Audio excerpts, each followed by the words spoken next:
So hey guys, in this video we'll be understanding about the boilerplate code in C++। तो बहुत ज्यादा simple सा हमारा basic सा आज का जो है वो लेक्चर होने वाला है। तो सबसे पहली बात हम VS कोड से स्टार्ट करेंगे एंड आई होप कि आप लोगों का विजुअल स्टूडियो कोड जो है वो सेटअप हो गया होगा C++ के लिए as of you are starting for DSA in C++। अगर आपने अभी तक सेटअप नहीं किया है तो विजुअल स्टूडियो कोड पहले आप जाके गूगल से डाउनलोड कर सकते हो एंड नेक्स्ट आप जाके उसके अंदर C++ को इंस्टॉल कर सकते हो। If you want from my side तो आप मुझे कमेंट कर सकते हो कि आपको इंस्टॉलेशन चाहिए C++ का। अदरवाइज यूट्यूब पर बहुत सारी वीडियोस अवेलेबल हैं, आप जाके वहां से भी अपना C++ जो है वो इंस्टॉल कर सकते हो, सेटअप कर सकते हो एंड उसमें आपको कोई प्रॉब्लम नहीं आएगी। तो एवरीथिंग डूइंग द सेम, आपको यहाँ पर एक न्यू फोल्डर ओपन कर लेना है अपने जैसे कि मैंने यहाँ पर ओपन कर रखा है, तो VS कोड के अंदर आके आपको अपना न्यू फोल्डर ओपन करना है एंड मैं ये सजेस्ट आपको करूंगी कि DSA सीरीज ऑफ C++ आप जो ऐसे आप अपना फोल्डर का नाम दे सकते हो and whatever you are going to understand, whatever you are going to learn in this particular series आप जाके इसी सेम फोल्डर के अंदर रख सकते हो। क्योंकि मैं ऐसा आपको सजेस्ट करूंगी कि आप अपने नोट्स जरूर से बनाना, क्योंकि आप वीडियो देख के फिर भूल जाओगे एंड अगेन आपका काम रहेगा कि फिर से वीडियो देखना है। तो इस चीज से आप जो है आप नहीं करो, इसीलिए मैं आपको ये बोल रही हूँ कि आप नोट्स बना लो, ठीक है। तो जो भी मैं आपको लिख के दूंगी या फिर जो भी आपको लगता है वो आप नोट्स में लिख सकते हो, अदरवाइज आपके सारे कोड्स इस फोल्डर के अंदर अवेलेबल होंगे।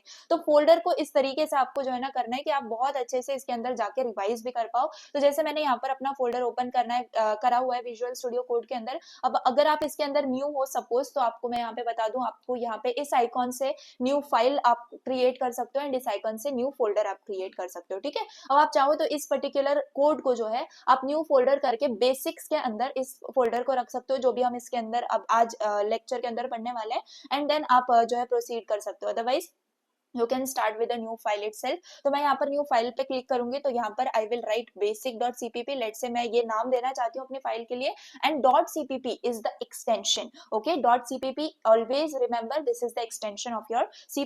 आई होप कि आप लोगों को बेसिक सिंटैक्स वगैरह सब कुछ पता होंगे, but still for the people who are very beginners उनके लिए मैं ये सारी चीजें जो है रिपीट कर रही हूँ। तो .cpp is nothing but the extension of your C++।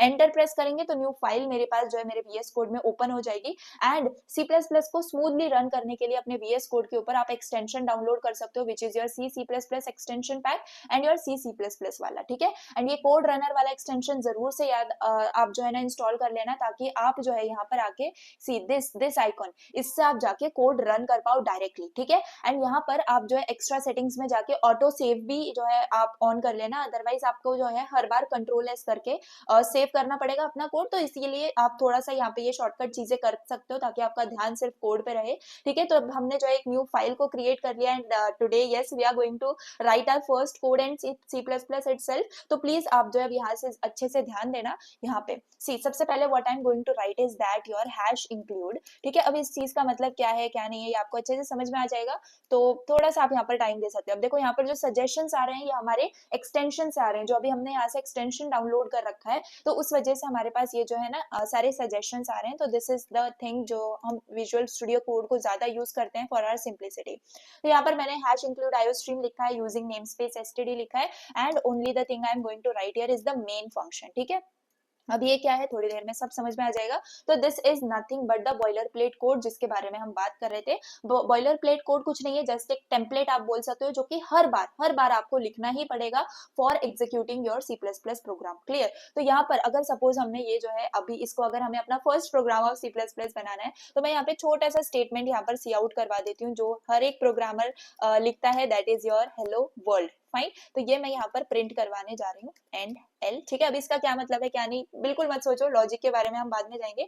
यहाँ पर आपको सिंपल क्या करना है, सी आउट करके मतलब कि मैं अपनी स्क्रीन पे प्रिंट करवाना चाहती हूँ हेलो वर्ल्ड, ठीक है। हेलो वर्ल्ड ये मुझे अपनी स्क्रीन पे प्रिंट करवाना है। तो सबसे पहली बात, अगर आपने यहाँ पर कोड रनर इंस्टॉल करा हुआ है तो बहुत अच्छी बात है, यहाँ पर से आप डायरेक्टली क्या कर सकते हो, यहाँ पे इस एरो पे क्लिक करके रन कोड कर सकते हो एंड फिर आपका बाय डिफॉल्ट यहाँ पर आप सिंपल इसको आइकन को क्लिक करके रन कोड कर सकते हो एंड आप देख सकते हो नीचे टर्मिनल के अंदर जाके मेरे पास मेरा हेलो वर्ल्ड जो है वो प्रिंट होके आ गया है, ठीक है। अब ये सिंपल जो है ये आपका VS कोड का टर्मिनल है, ये तो आपके नॉर्मल टर्मिनल के जैसे ही काम करता है। तो देखो यहाँ पर आपका पूरा का पूरा क्या है, आपकी पूरी फाइल का पाथ है, यहाँ पर आपने कौन से फाइल में जाके कौन सा फोल्डर क्या क्या बनाया है वो है।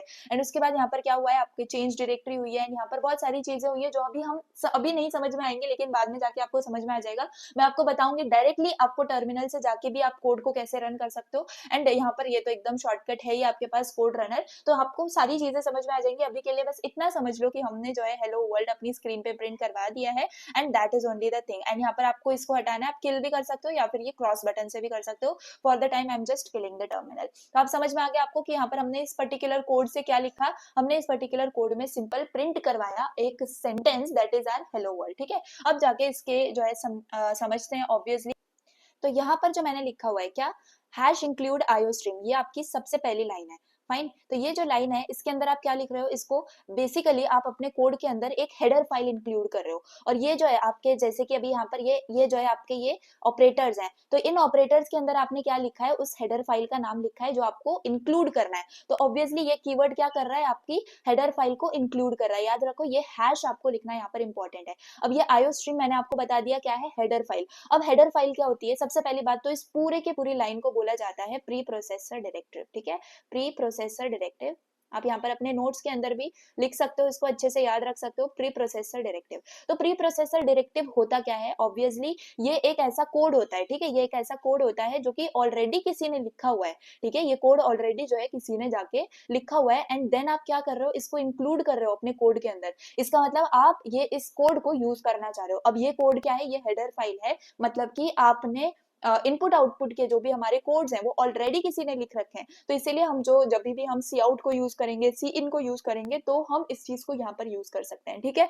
तो बेसिकली सी आउट सी इन को यूज करने के लिए यहाँ पर इनपुट आउटपुट स्ट्रीम को यहाँ पर इंक्लूड करा जाता है। तो आई होप कि आपको समझ में आ गया कि ये कुछ नहीं है, एक कोड है जो ऑलरेडी किसी ने लिखा हुआ है एंड हम अपने कोड में उसको यूज करने जा रहे हैं। तो यहाँ पर तो आईओ स्ट्रीम की बात हो रही है, वैसे आपके पास बहुत सारी हेडर फाइल्स होती हैं जिनको हम आगे जाके जो है समझने वाले हैं। फाइन, यहाँ पर क्या है, ये है यूजिंग नेम स्पेस एसटीडी। तो नेम स्पेस के बारे में हम आगे पढ़ेंगे, तो अभी इसको आप जो है स्किप कर सकते हो। वैसे जो हम सी आउट स्टेटमेंट लिखते हैं, ठीक है, सी आउट स्टेटमेंट लिखते हैं, सी इन स्टेटमेंट लिखते हैं, हम ये डायरेक्टली इसीलिए लिख पाते हैं। यहाँ पर देखो ये जो सी आउट है और ये सी इन है, तो यहाँ पर हम इसको डायरेक्टली इसीलिए लिख पाते हैं क्योंकि यहाँ पर यूजिंग नेम स्पेस एसटीडी जो है यहाँ पर इंक्लूडेड है। अदरवाइज हमें किसको कैसे लिखना पड़ता है, हमें इसको ऐसे लिखना पड़ता है, एसटीडी कोलन कोलन, यहाँ पर डबल कोलन कोलन हम यहाँ पर यूज कर रहे होते हैं, तो ये यहाँ पर हमें यूज करना पड़ता। तो हर बार हमें इस चीज को यूज ना करना पड़े, इसीलिए हम क्या करते हैं, यहाँ पर हमारे यूजिंग नेम स्पेस एसटीडी का यूज करते हैं। तो डायरेक्टली हम क्या कर पाएंगे, अपने पूरे कोड में कहीं पर भी हम सी आउट सी इन या फिर इनपुट आउटपुट स्ट्रीम रिलेटेड कोई भी चीज हम लोग यहाँ पर ले रहे हैं, तो उसमें हमें एसटीडी वापस से लिखने की जरूरत नहीं है। ठीक है,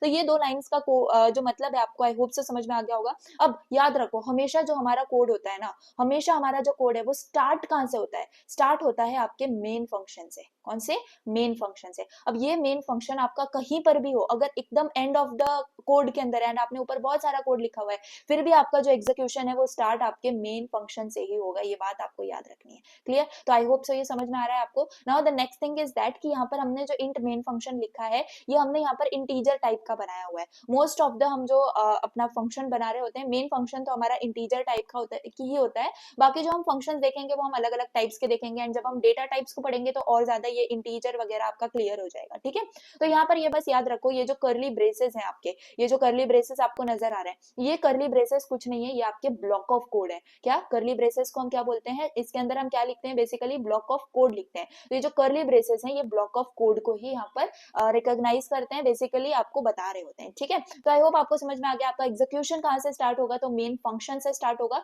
अब फंक्शन के ऊपर हम लोग पूरा एक पार्ट पढ़ने वाले हैं, तो फंक्शन तो आपको समझ में आ जाएगा। बस अभी के लिए याद रखो, मेन जो है वो आपका ऑब्वियसली एक मेन ही फंक्शन है जहां से आपका कोड का एग्जीक्यूशन स्टार्ट होगा। ठीक है, then return zero, return zero कुछ भी नहीं है आपका, रिटर्न जीरो जहां पर भी लिखा है इसका मतलब आपका एंड ऑफ कोड। क्या, एंड ऑफ कोड। बस याद रखो, आपके पूरे एंड में जाके आपका रिटर्न जीरो जो है होता है। रिटर्न जीरो मतलब कि ये जीरो रिटर्न कर रहा है, इसका मतलब कुछ भी रिटर्न नहीं कर रहा है, तो यहाँ पर आपको एंड कर देना है अपने कोड को। So this is nothing but your complete boiler plate code. I hope आपको समझ में आ गया होगा। ये जो है ऑब्वियसली आपको चीजें पता होनी चाहिए कि प्री प्रोसेसर डायरेक्टिव होता क्या है। तो प्री प्रोसेसर डायरेक्टिव आपको याद रखना है, हैश इंक्लूड करके जब हम हेडर फाइल को इंक्लूड करते हैं, so that is nothing but pre processor directive. Pre processor मतलब कि आपका पहले से ही ये कोड जो है लिखा हुआ है। ठीक है, then using namespace STD and all, ये सारी चीजें मैंने आपको एक्सप्लेन कर दी है। सो आई होप कि आपका इंटरेस्ट जो है वो आ गया होगा। एंड सी प्लस प्लस के अंदर ये छोटा सा बॉयलर प्लेट कोड था एंड हमने छोटा सा कोड करके अभी देखा है सी आउट करके। तो सिंपल, अभी सी आउट का भी मतलब क्या है, सीन का भी मतलब क्या है, सब चीजें हम समझ जाएंगे। सो आई होप इस वीडियो से आपने बॉयलर प्लेट कोड समझ लिया है। नेक्स्ट वीडियो के अंदर हम आगे का पार्ट देखेंगे।